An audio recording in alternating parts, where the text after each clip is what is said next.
नमस्कार, मैं राहुल कठेरिया। नेता प्रतिपक्ष राहुल गांधी जी और केंद्रीय मंत्री ज्योतिरादित्य सिंधिया जी की एक फोटो इस वक्त सोशल मीडिया पर वायरल हो रही है। इस फोटो में राहुल गांधी और ज्योतिरादित्य सिंधिया एक दूसरे का हाथ पकड़े हुए हैं और साथ में कांग्रेस के राष्ट्रीय अध्यक्ष मल्लिकार्जुन खड़गे साहब भी खड़े हैं।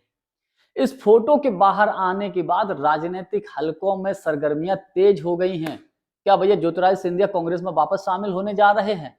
आखिर ये माजरा क्या है? लोग तमाम तरीके के कमेंट्स करने लगे, आखिर ये क्या मामला है? इसी को लेकर मैं और अधिक चर्चा करूं, लेकिन उससे पहले यदि आपने अभी तक हमारे चैनल को सब्सक्राइब नहीं किया है तो सब्सक्राइब जरूर कर लीजिए और घंटी के बटन को जरूर दबा दीजिए। देखिए, कल संविधान दिवस था, तो संविधान दिवस के मौके पर संसद के अंदर कार्यक्रम था।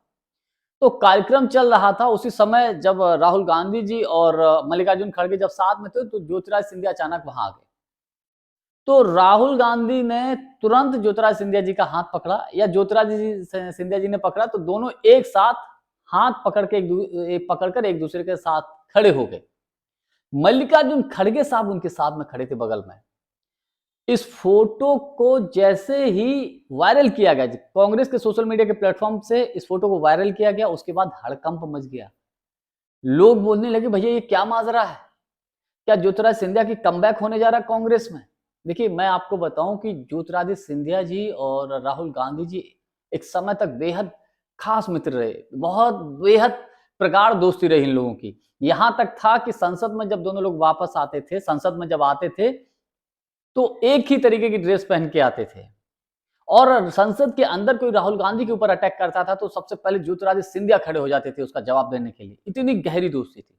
और ये दोस्ती सिर्फ राहुल गांधी या ज्योतिरादित्य सिंधिया तक सीमित नहीं थी।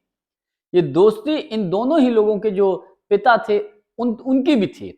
जैसे कि राहुल गांधी जी के पिता स्वर्गीय राजीव गांधी जी की दोस्ती और ज्योतिरादित्य सिंधिया जी के पिता स्वर्गीय श्री माधवराव सिंधिया जी, इन दोनों ही नेताओं की भी बहुत प्रगाढ़ दोस्ती थी। लेकिन बाद में जब मध्य प्रदेश का विधानसभा का चुनाव हुआ, विधानसभा के चुनाव में कमलनाथ जी वहां के मुख्यमंत्री बने और जैसे जैसे मध्य प्रदेश में कांग्रेस की सरकार का कार्यकाल आगे बढ़ा, वैसे वैसे इस तरीके की खबरें थी कि ज्योतिरादित्य सिंधिया जी को साइड लाइन किया गया और इससे कहीं ना कहीं ज्योतिरादित्य सिंधिया नाराज थे।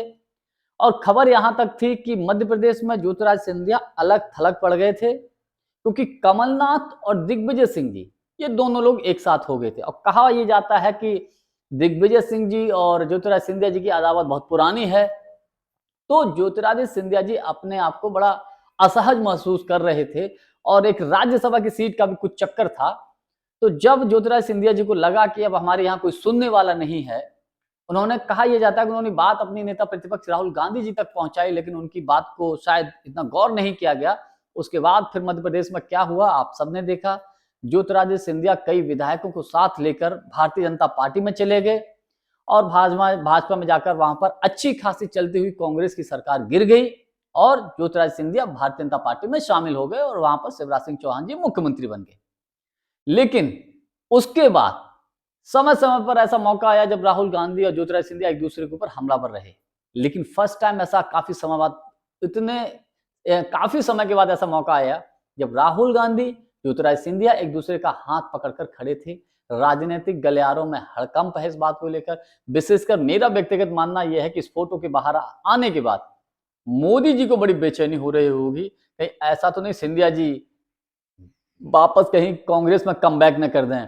भारतीय जनता पार्टी के लिए मैं समझता हूं अब इससे बड़ा झटका कुछ हो नहीं सकता। हालांकि ये अपनी पुरानी दोस्ती है, एक दोस्ती के नाते ही खड़े हों साथ में, लेकिन इस तस्वीर के कहीं ना कहीं कुछ ना कुछ मायने तो निकाले जा रहे हैं। लोग तमाम तरीके के कमेंट्स कर रहे हैं। जानकारी हमारी आपको कैसी लगी कमेंट्स करके जरूर बताइएगा। बहुत बहुत धन्यवाद। नमस्कार।